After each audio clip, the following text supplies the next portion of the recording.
Hello everyone, સ્વાગત છે તમારું એનવાય કિચનમાં। આજે આપણે બનાવીશું સાંજ માટે વરસાદમાં ખાવાની મજા પડે એવો ટેસ્ટી નવો નાસ્તો। જો તમને વડાપાઉં ભાવતા હોય તો આ ઓછા તેલમાં બનેલો નાસ્તો ખૂબ જ ભાવશે। રેસીપી ચાલુ કરીએ। મિક્સિંગ બાઉલમાં 1 વાટકી ઘઉંનો ઝીણો લોટ લીધો છે। જે રોટલી માટે વાપરીએ છીએ એ લીધો છે। સ્વાદ પ્રમાણે મીઠું ઉમેરીને મિક્સ કરી લઈશું। હવે જરૂર પ્રમાણે પાણી ઉમેરીને રોટલીનો લોટ બાંધીએ એ રીતનો સોફ્ટ લોટ તૈયાર કરી લઈશું। રોટલી માટેનો સોફ્ટ લોટ તૈયાર થઈ ગયો છે, તમે જોઈ શકો છો। હવે અડધી ચમચી જેટલું તેલ ઉમેરીને લોટને 1 થી 1.5 મિનિટ માટે મસળી લઈશું અને હવે ઢાંકણ ઢાંકીને 5 થી 10 મિનિટ માટે મૂકી દઈશું। ત્યાં સુધીમાં વડાપાઉંની સ્પેશિયલ ડ્રાય ચટણી તૈયાર કરવા માટે પેનમાં 2 મોટી ચમચી જેટલા સિંગદાણા ઉમેર્યા છે। મીડિયમ ટુ લો ગેસની ફ્લેમ ઉપર ક્રિસ્પી થાય ત્યાં સુધી શેકી લઈશું। હવે 2 ચમચી સફેદ તલ સાથે 2 ચમચી સૂકા કોપરાનું છીણ ઉમેરવાનું છે। ગેસની ફ્લેમ ધીમી રાખવાની છે। હવે 6 થી 7 કળી લસણની ઉમેરશું અને મિક્સ કરી લઈશું। ગેસની ફ્લેમ બંધ કરી દેવાની છે। બધી વસ્તુ સારી રીતે શેકાઈ ગઈ છે, વધારે કલર ચેન્જ નથી કરવાનો। હવે એક ડીશમાં કાઢી લઈશું અને મિક્સરને થોડું ઠંડુ થવા દઈશું। તો મિક્સર ઠંડુ થઈ ગયું છે, હવે મિક્સર જારમાં ઉમેરી દઈશું। હવે 1 ચમચી લાલ મરચું પાવડર ઉમેરશું, સાથે સ્વાદ પ્રમાણે મીઠું ઉમેરીને અધકચરું વાટી લઈશું। સિંગદાણા ઉમેર્યા છે એટલે તેલ છૂટું ન પડે એ વાતનું ધ્યાન રાખવું। મિક્સરને ચાલુ બંધ એટલે કે પલ્સ મોડ ઉપર ફેરવીને આ રીતની ડ્રાય ચટણી તૈયાર થઈ ગઈ છે। ગ્રીન પેસ્ટ બનાવવા માટે 1/4 કપ કોથમીર, 10 થી 12 લસણની કળી, થોડા લીમડાના પાન, 2 લીલા મરચાં અને અડધો ઇંચ આદુનો ટુકડો લીધો છે। બટેકાના મસાલા માટે ગ્રીન પેસ્ટ તૈયાર કરી લઈશું। મિક્સર જારમાં કોથમીર ઉમેરશું, સાથે આદુ, લીલા મરચાંના ટુકડા ઉમેરશું, 10 થી 12 લસણની કળી અને થોડા લીમડાના પાન ઉમેરીને અધકચરી પેસ્ટ તૈયાર કરી લઈશું। તો ગ્રીન પેસ્ટ તૈયાર થઈ ગઈ છે, તમે જોઈ શકો છો। આ રીતની અધકચરી વાટવાની છે। મસાલાનો વઘાર કરવા માટે પેનમાં 2 મોટી ચમચી તેલ ઉમેરશું। તેલ ગરમ થઈ જાય એટલે અડધી ચમચી રાઈ અને અડધી ચમચી જીરું ઉમેરશું, સાથે હિંગ ઉમેરીને વઘારને સાતળી લઈશું।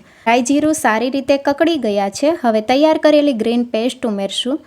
તો અહીંયા લસણનો કાચો સ્વાદ વહી જાય ત્યાં સુધી સાતળવાની છે, અથવા તો 1 થી 1.5 મિનિટ માટે મીડિયમ ટુ લો ગેસની ફ્લેમ ઉપર સાતળી લઈશું। હવે 1/4 ચમચી જેટલી હળદર પાવડર ઉમેરીને મિક્સ કરી લઈશું। આ મસાલામાં આપણે લાલ મરચું પાવડર નથી ઉમેરવાના, એટલે તીખાશ તમે લીલા મરચાંની વધારે કે ઓછી કરી શકો છો। મેં 2 લીલા મરચાં ઉમેર્યા છે। અડધી ચમચી ગરમ મસાલા પાવડર ઉમેરીને મિક્સ કરી લઈશું।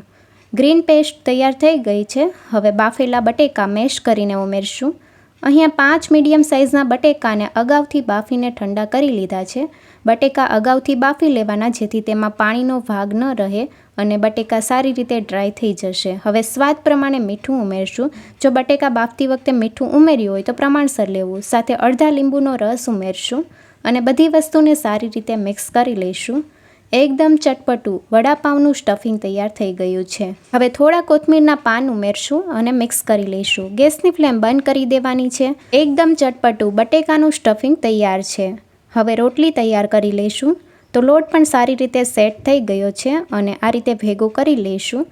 હવે રોટલીના સાઇઝના લુવા કરી લઈશું। તો અહીંયા 1 લુવો તૈયાર કરી લીધો છે, સૂકા લોટથી કોટ પણ કરી લીધો છે। હવે રોટલી વણી લઈશું। આ નાસ્તો તમે વધેલી રોટલીમાંથી પણ તૈયાર કરી શકો છો, પણ અત્યારે આપણે રોટલી બનાવીને તૈયાર કરીએ છીએ અને રોટલી આપણે પાતળી તૈયાર કરવાની છે। તો રોટલી મેં 1 તૈયાર કરી લીધી છે અને આ રીતની પાતળી રોટલી તૈયાર કરી લીધી છે। બાકીની બધી રોટલી તૈયાર કરી લઈશું।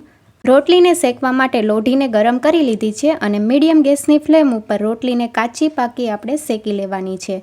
તો એક બાજુથી ડિઝાઇન આવે એટલે પલટાવી લઈશું અને બંને સાઈડથી રોટલીની ડિઝાઇન આવે ત્યાં સુધી શેકી લેવાની છે। રોટલી ઉપર ડિઝાઇન તમે જોઈ શકો છો, બહુ વધારે નથી આવવા દેવાની। આ રીતે બીજી રોટલી શેકી લઈશું। બીજી રોટલી પણ કાચી પાકી તૈયાર કરી લઈશું। તો એક બાજુથી હલકી ડિઝાઇન આવે એટલે પલટાવીને બીજી સાઈડથી પણ હલકી ડિઝાઇન આવે ત્યાં સુધી શેકી લઈશું। નાસ્તો બનાવવા માટે ટોટલ 4 રોટલી શેકી લીધી છે। હવે 1 રોટલી લઈ લઈશું। રોટલી ઉપર તમે જોઈ શકો છો, વધારે શેકાણી હોય એ ભાગ આપણે અંદરની સાઈડ રાખવાનો છે અને કાચો ભાગ હોય તે બહારની સાઈડ રાખવાનો છે।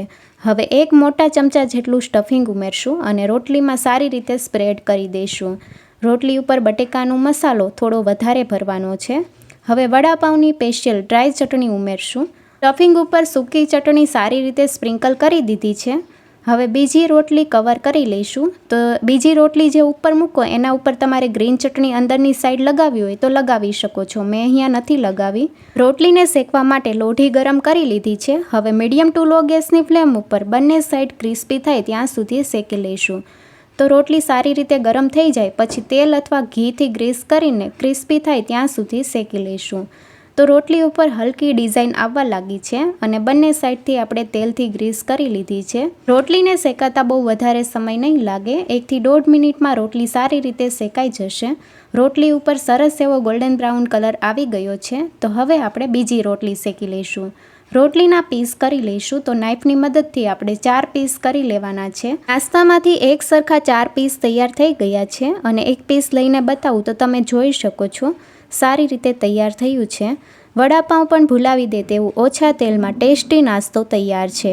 નાસ્તાને સર્વિંગ પ્લેટમાં સર્વ કરીશું. તમે ટોમેટો કેચઅપ, આમલીની ચટણી અથવા માયોનીઝ સાથે સર્વ કરી શકો છો.